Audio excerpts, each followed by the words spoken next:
Okay, well, thanks for everybody who's hopped on. My name is Kyle Claussen. I am an attorney with Resolve, and I've got Bryce Krieger here with me as well. We are going to chat today. This is our open office hours. This is very non-formal.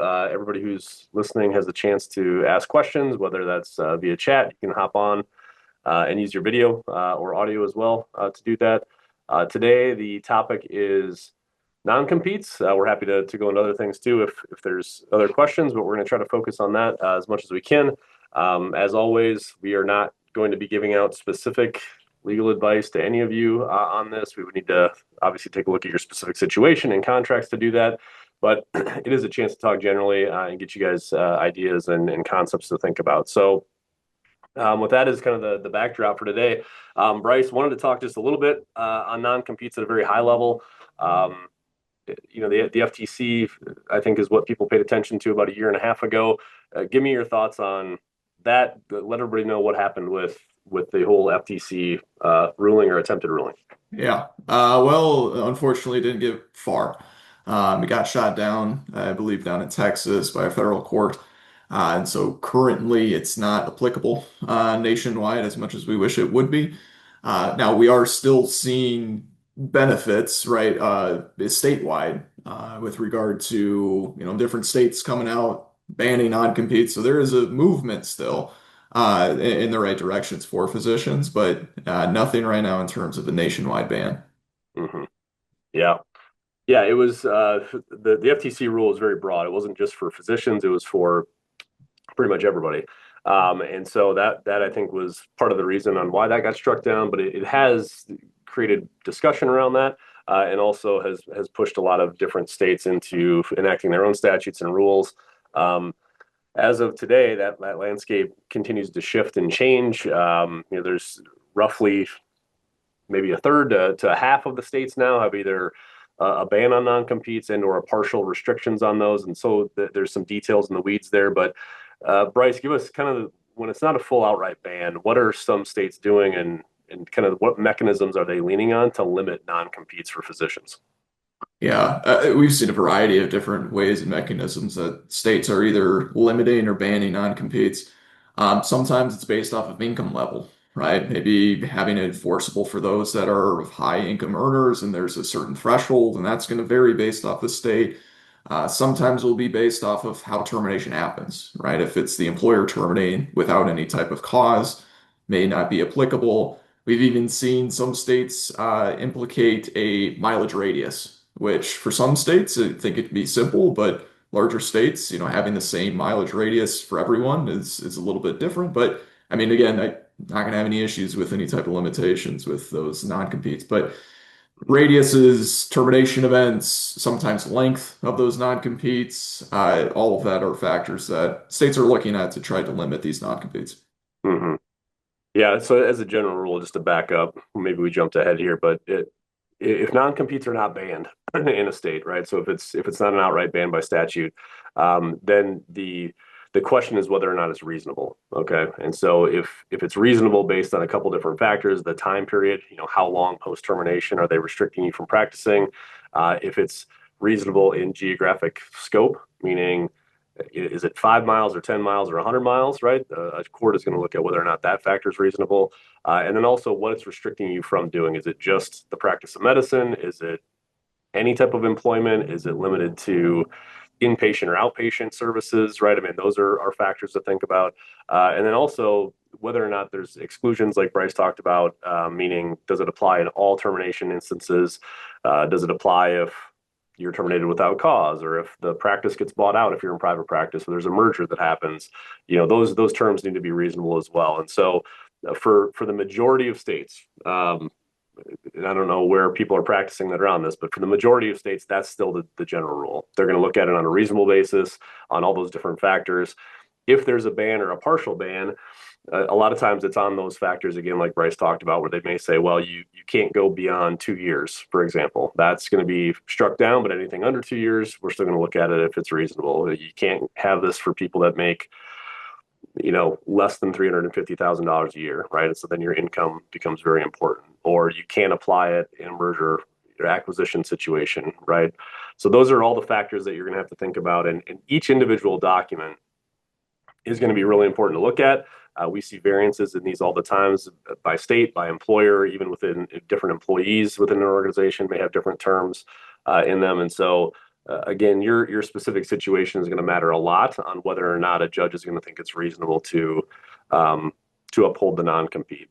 I think there's certain specialties, Bryce, we get this question a lot. We talk to in-house counsel a lot. There's certain specialties that lend themselves more to non-competes than others. Give me your thoughts on that, or kind of flush that out. Yeah, we'll still see non-competes. I think regardless of the specialty at times. Yep. Now, it's going to become a lot less common for those where you're not taking your patient panel with you, right? Inpatient work, you're not going to see typically as restrictive non-competes. Not that to say that you won't see one, but it's going to become a lot more prevalent in outpatient type practices from what we've seen. Yeah. The example I always like to use is like dermatology, right? Those patients tend to travel, and so if a dermatologist moves from, street A to street B, and it's right across the road, most of those patients are still going to want to go with that person, as opposed to an ER physician or an anesthesiologist, right? You're not bringing a patient panel with you, if you're going to a competitor or somewhere close in the area, and so I think it's more likely, right, to be enforced in those outpatient, dermatology type examples versus ER, anesthesia, hospitalist work, that type of thing. Um, with the state bans or partial bans that are going in, um, a lot of our clients have questions on whether or not these apply. If the ban comes into effect, June 1 of 2026, does that wipe out my non-compete that I signed back in 2024? Bryce, what's your thought on that? Depends on what the state legislation allows for, right?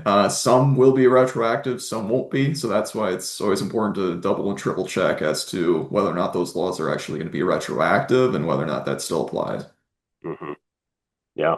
Yeah, it feels like it's about half and half. That some of them Right. are saying yes, we're wiping them all out, and some are saying, hey, if you've got an agreement, right? Two people came to an agreement 3 years ago. We don't want to invalidate any business contract, right, with a new law, but we do want to say if there's an amendment or anything that changes post the statute being in place, that we're going to, apply the new rule at that point in time.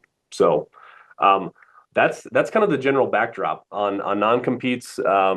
And I want to make sure we leave probably the last 20 minutes here for Q&A. And so I'm going to open it up to anybody who's on. If you've got questions that we can answer, right? I mean, some of this may be limited. Like I said, if it's on non-compete specifically, it's going to be very fact and circumstance based. So I don't want to chew up all 20 minutes with those types of questions, but feel free to put anything in the chat and or come on to ask.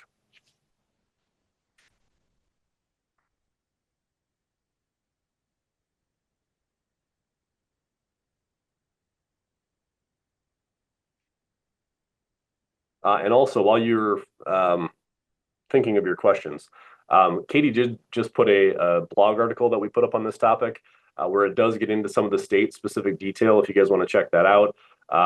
Again, this stuff changes constantly, and so I would tell you don't rely on any blog post, whether it's ours or anybody else's. But I do think it gets you a good starting point for thinking about what's in place and what may be coming down the road.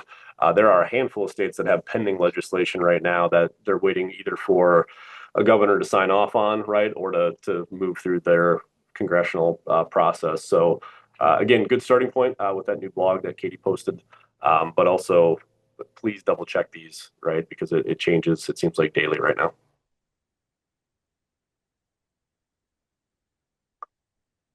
Okay, we are getting some Q&A. All right, so considering joining a physician-owned general cardiology private practice that advertises partnership, as I reviewed the contract, what specific language or provisions should I expect to see to ensure that the partnership opportunity is genuine and reasonably attainable? Bryce, you want to take that one? Yeah, we're not often going to see guarantees with regard to partnership, right? They're not going to guarantee after a certain amount of time that they're going to provide partnership, but items that we will see include timelines as to when that can generally be considered, good faith negotiations at that time. Sometimes employers will state specific metrics, right, that they're going to be looking for to become a partner. We also look at buy-ins, right? If there's going to be a formula as to how much is it going to cost to have an equal share in that partnership. All of those are pretty common terms to see within the agreement. But I would say questions for the practice can go beyond that to determine whether or not it's a genuine offer that they would be providing to you. I think it's fair to ask for general ideas to what others have experienced, right? Others in your situation. How many have been hired on? How many have actually been offered partnership over time? All of that I think is reasonable to get an idea of what the practice looks like in terms of their structure, in terms of um, attainability for partnership. And so additional questions, even if you're not having those partnership discussions about buying in at that same day, I think it's fair to inquire about what that may look like in a couple of years. Yeah, and I would just add to that because most businesses, whether it's a medical practice or any other type of business, that nobody wants to guarantee partnership usually until they get to meet the person, make sure it's a good fit, all that stuff. But you can have protections in the termination side to say, hey, if you don't offer me partnership, release me from the non-compete. If you don't offer me partnership, I don't have to pay back my signing bonus, right? You can build in financial protections, make sure you have tail coverage, right? All the things that would make the transition a little less painful if they don't actually bring you on as a partner. So I think that there's a lot there in that question, but I think there's a handful of things that you can do. Okay, next question. What parts of the contract outside of salary are usually negotiable? I'm going to answer this one quickly with everything. So, not that you're going to get everything changed. So, I want to be very clear on that. If you ask for 100 things to be changed, they're going to say no to a lot of that. But we've seen almost every provision changed at some point in time, whether it's non-competes, whether it's outside activities, whether it's indemnification or anything, right? Getting call schedules changed. I think it just depends on what you're going to prioritize, what you feel is most important to you, and what you're gonna push on. Okay, next question. If a state has gotten rid of non-competes, have we seen it where they still don't honor that, or are clinics still required to honor the new laws? I can imagine some practices still won't want to renegotiate. Um, I certainly have seen states where they are banned, right? Like California, South Dakota, right? There's other states that have full outright bans on these. Um, and the documents don't reflect that. Either they're uninformed, right? I mean, the practice might not know that the law came through, or they're just hoping that you don't know the rule, and so they're going to put it in there anyway, and they just hope that you comply with the non-compete that's invalid, post termination. So the answer is yes. We still see people drafting non-competes in states where they're banned. Okay. In California, is a restrictive covenant for a set mile radius for a couple of years enforceable for a 1099 employee physician? I'm gonna pass on that one as being too specific, but generally speaking, um, California has and has had for quite a while um, a ban on non-competes for employees. It depends on what you're doing as a 1099. They still do allow them for partnership type situations, and so I think it matters on what that relationship looks like. Okay, next question. If a contract wasn't specific in the non-compete terms of inpatient, outpatient, or type of practice, is it generally enforceable? For example, family medicine outpatient, if I went into academics, inpatient. Um, I'm going to give you the same answer on that. I think it depends a lot on the area, on the situation, on the state that you're in. But if it's not specific, I think the general rule, Bryce, and you can let me know if you agree or disagree with this, is that a judge is probably going to think it's the entire practice of medicine, right? I think they're going to lean towards it being more broad than more specific if those terms aren't in there. Right. It may be less likely, right, to be enforced if you're moving from outpatient inpatient or inpatient outpatient, but uh, based off of the how it's actually drafted, I think a court can read it as it would apply to everything, but whether or not they'll enforce it to everything, we don't know the answer, right? Court makes that determination, but if it is not specified, it would be typically considered for everything. Yeah.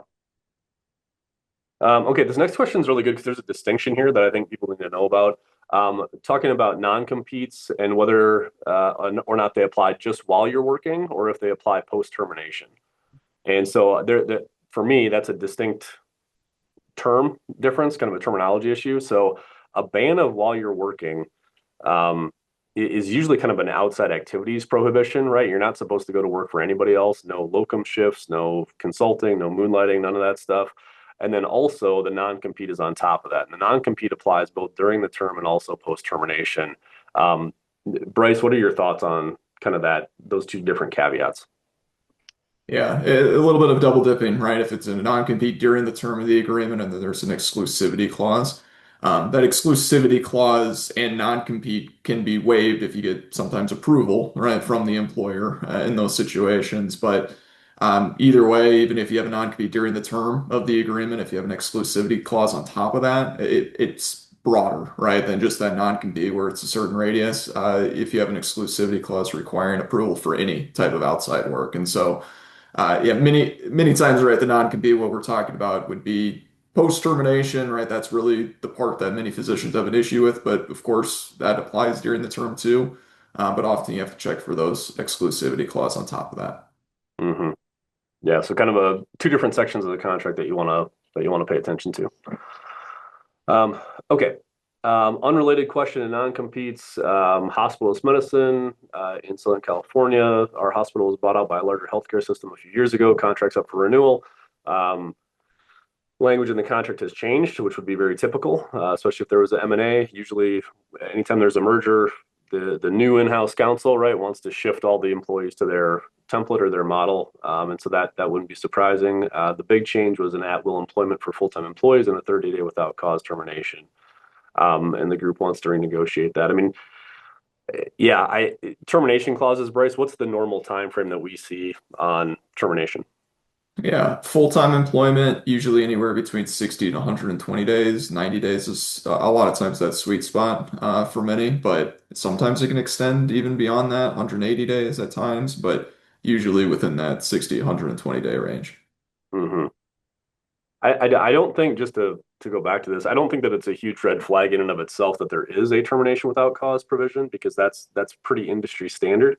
I think it's the at will part of the 30-day period that feels a little bit too harsh. For you to move on and get credentialed somewhere else, and or if you have to move different states, right, state licensing, I mean, all that's going to take time. And so 4 months, 3 or 4 months is what I would prefer. I think if I was the physician getting let go, but also remember that this is usually a double-edged sword, meaning that if you ever want to leave, you're also going to be stuck with that same notice period. So the sweet spot that Bryce was talking about is trying to find that time frame that you can live with, and also that you would need, right, post termination. Okay, next question. If the majority of the contract refers to an employee handbook, are you bound to the changes later made to any updates to that handbook? Probably.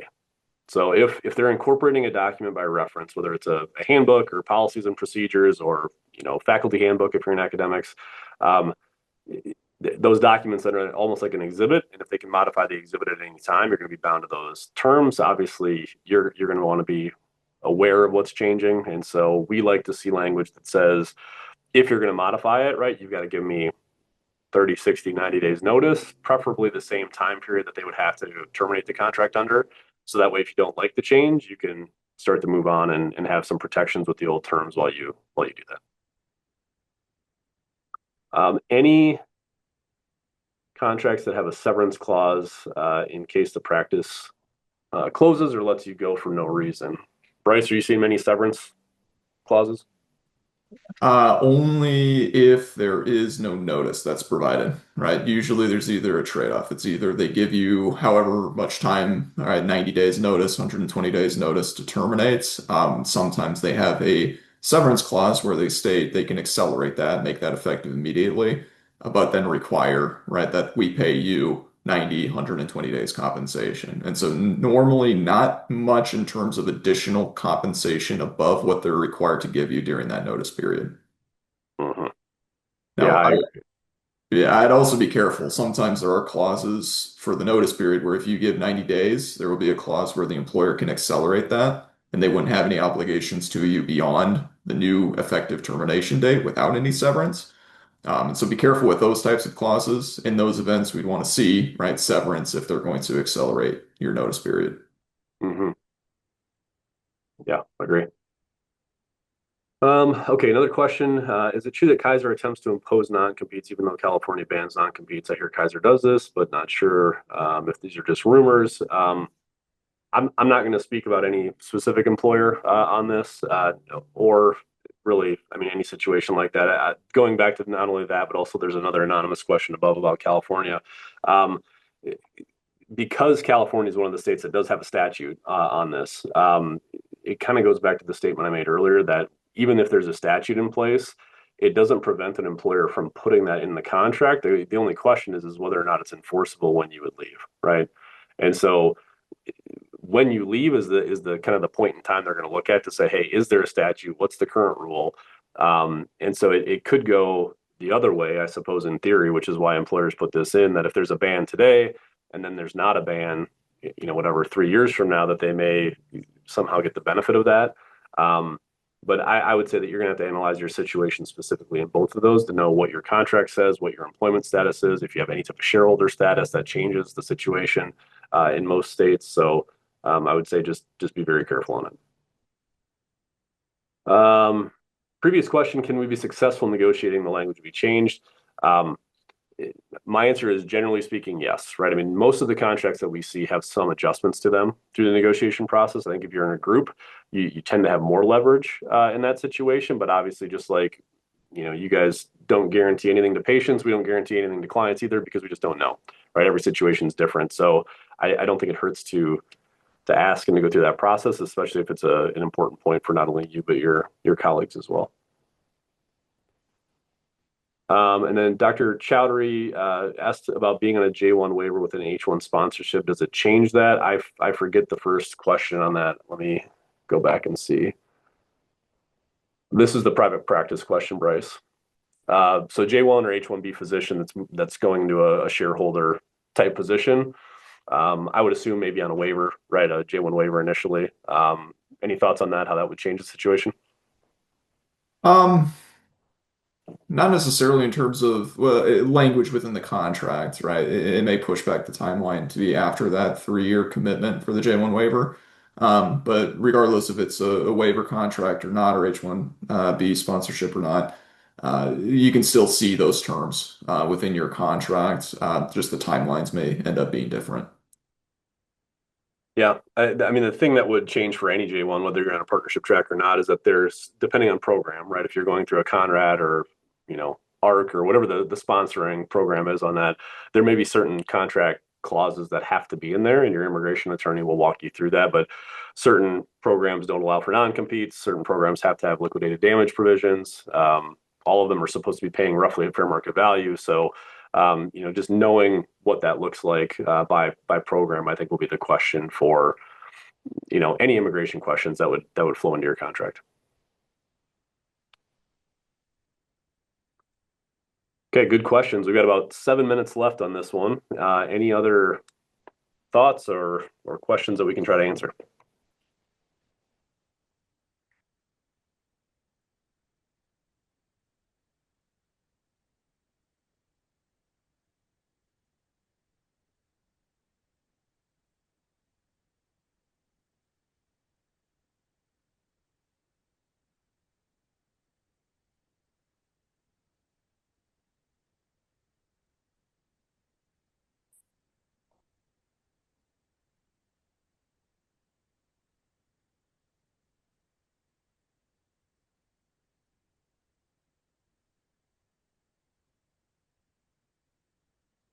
There was one more question in the chat, Bryce, on what has more legal weight, the contract language or the state and local laws? Yeah, state and local laws are almost always going to supersede, Yeah. right? Well, what's in the contract, and so. Although, right, that is the case, we don't love to bank on state or local laws, um, protecting you just because of the fact that those can change over time, right? We don't have any control over what those actually modify into over time. And so if you are in a state that say bans non-competes and you have a non-compete in your contract, we of course would still want to remove that, even though if state doesn't allow for it, just so that way if regulations do change over time, you still have that protection, right? Still out of your contract. Yeah, the general rule at a high level, whether it's your employment contract or anything else, is you can't contract around the law, right? You can't say, oh, the law is this, and I'm going to create a business deal that's separate from that. I mean, we just don't allow that as a society. And so The law that's in place when you need to look at it is what's going to be effective. And so to Bryce's point, that might be to your benefit, right? You may, get a law that comes in and helps you, and then the alternative can also happen. I mean, you may sign a contract today that, you know, maybe doesn't allow for non-competes, but then the law changes and flips, and then 2 years from now they're back in. So um, in either event, the law that's in place is going to govern. Okay, a few more questions. Our hospitals group has encountered challenges with administration on rounding caps. Is that something that could or should be built into the contract? Yeah, I mean, Bryce, how do you feel about just, I'm going to call this duties, responsibilities, scheduling, that in general? What are you seeing in contracts around that? Yeah, a lot of floors, right? A lot of minimums. Employers say, hey, you have to do X, Y, Z, or a minimum of how many shifts per year, hours per week. And then it's as they determine, right? And there's not much in terms of protections, a ton of flexibility, but flexibility for the employer. And so certainly capping that, right? Putting in ceilings instead of floors, right? All of that is, or it's within consideration to add in your contract to give you those protections. Yeah.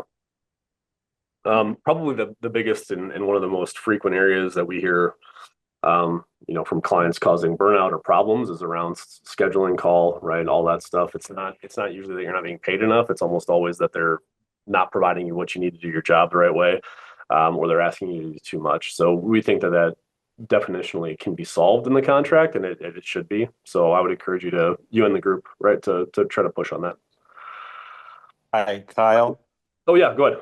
Hi, thank you for answering the question. That was Yeah. my question. I wanted to add a little bit of context. So the matter is regarding, I guess, us having enough or sufficient staff to take care of patients in an equitable way, in a safe way. And we feel like building something into the contract will enable us to do that. It seems like the administration has been hesitant to establish that because the more vague it is, the more flexibility that they have. Mhm. So you're saying that it is possible for us to establish something that is contract appropriate and not necessarily group policy appropriate, or would this be better fit for a group policy change? Well, I think because policies can change over time, I think it's actually beneficial to get into the contract, each individual contract. And the way that we've seen that handled, is yes, you're sharing it equally, right? And maybe that's okay if there's 25 of you, but what happens when 5 people leave or 10 people leave, right? Now you're taking too much. And so you can have caps on it where I don't go beyond a certain rate or so many nights per week. And then once I do that, I either get paid for it if I say, yes, I want to pick up extra shifts, or you can say no to it contractually. And then that forces them to go out and pick up locum coverage or make a new hire or Yeah. whatever it is.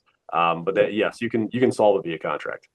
Okay, that's good to know. I think our concern is like establishing a number like 16, for Mhm. example, per doctor. And the challenge that we're facing is that sometimes we don't have backup schedule to help us, and we ask the administration, and the administration doesn't have anybody or refuses to necessarily pay the emergency physician rate Mhm. split amongst the doctors that are physically there, if you follow what I'm saying.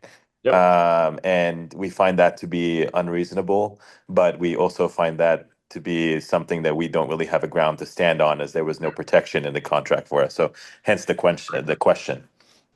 Yeah, and I think your situation is probably fairly common for most contracts as a starting point. They don't Okay. often include a cap. But I do think it's what is causing you frustration, and a lot of other physicians' frustration is that they're being told, whatever, I've got 16 days a year and now I'm taking 30, right? And that's a different lifestyle and that's a different compensation rate. Maybe I'd still agree to it if I get paid for it, but also maybe not. Maybe I'd look for something else. So I Yeah. think you should solve it via contract if you can.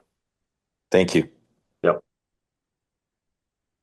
Okay. Moving on. How common is a minimum base salary provided to uh, surgical subspecialists after the guarantee? Bryce, thoughts on that? I'm sorry, I missed that. Oh, just how often are guarantees extended beyond the initial term, especially in surgical subspecialists, kind of production only once you've hit your Yeah. 1 or 2 years? I think it depends on a lot of different factors. I think it depends on the type of employer as well. We will often see a certain guarantee period, right? A year, 2 years, to ramp up, and then employers love to go productivity based, right? Hmm. So that way, if there is one that is a physician that is producing at a lower rate that they don't have to pay as much. And so it depends on a lot of different ideas. How common is it? Probably around at least half, Yeah, I would my say. guess is half and half. Yeah, move over to pure productivity at some point in time. Yeah. But we also see people renegotiate. Sometimes volumes are not in your control, right? I mean, if you're in an area that just doesn't have the patient volume, especially in a surgical subspecialty, you know, that you're going to want to be at least at median. So, I mean, I think there's room there to push back and say, hey, I'm always at a certain set level, and obviously, if the volume increases, I can benefit from that in a productivity model. But I would, depending on situation, I think it's something to go back and ask for. Okay, we're going to go through two really quick here, and then we're going to wrap this up. If you are in a restrictive covenant dispute, is there a particular specialty type of lawyer that you would need for that? The answer would be yes. You're going to look for an employment litigation attorney. So that is full disclosure, not what we do. Okay, we are transactional. We help you with contracts. We help you hopefully with a preventative medicine, right, to protect it before it gets to that point. But if you're in litigation or you're in a dispute, you need to talk to somebody that handles that specifically. And so I would say healthcare and employment litigation, both of those would be really good starting spots for you to look at. And then the last question is it reasonable and customary to request written language regarding future green card sponsorship for if you're on an immigration, J1, H1B? The answer is yes. We see it in a lot of documents where they're going to file for that within a certain amount of time and or that they're going to cover costs on that in addition to the J1 waiver. So I would say yes, feel free to ask for those items. So with that, I'm going to wrap this one up. We do have other office hours this summer. You can go to the Resolve website and check those out. It's every 2 weeks. So the next one will be July 1st, where we'll do the same thing. We'll talk about a topic for a few minutes and then take questions. So if you feel like you could use that or a colleague could use it, please pass it on. And we appreciate you guys hopping on today.